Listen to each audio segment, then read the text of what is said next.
Guys, இந்த வீடியோவில் எதை பற்றி பார்க்க போகிறோன்னா மசாலா பொங்கல் எப்படி பண்ணுறது அப்படிங்கிறது தான் பார்க்க போகிறோம்.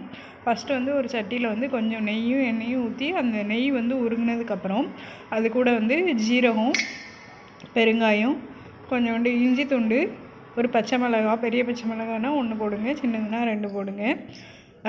திரும்ப கொஞ்சமாக மிளகு சேர்த்துக்கணும், காஞ்ச மிளகா 2, கொஞ்சம் ஒரு 4-5 வெள்ளைப்பூடும் ஒரு மிக்சியில் அரைச்சி வச்சுக்கோங்க. அரைச்சி வச்சுட்டு அதையும் இது கூட போட்டு நல்லா எண்ணெயில் இது பண்ணுங்கள். அதோடய ஃப்ளேவர் நல்லா வந்ததுக்கப்புறம் கொஞ்சம் கொத்தமல்லி பொடி 1 ஸ்பூன் போட்டுட்டு அதையும் நல்லா பரட்டி விட்டுறணும். பரட்டி விட்டுட்டு அரிசியும் சிறுபருப்பும் எடுத்துக்கணும். சிறுபருப்பும் ஒரு கிளாஸ் அரிசினா ஒரு அரை கிளாஸ் சிறுபருப்பு எடுத்துக்கணும்.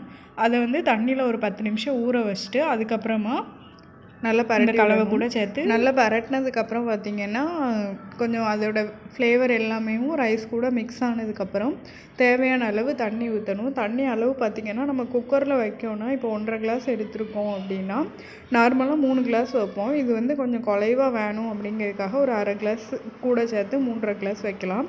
இல்லை ஒரே பாத்திரத்திலே பண்ணுறோம் அப்படின்னா 1 கிளாஸ் அரிசிக்கு வந்து 4 கிளாஸ் தண்ணி ஊற்றணும். பாத்திரத்தில் அப்படியே குக்கரில் பண்ணாமல் பாத்திரத்தில் பண்ணுறதுக்கு.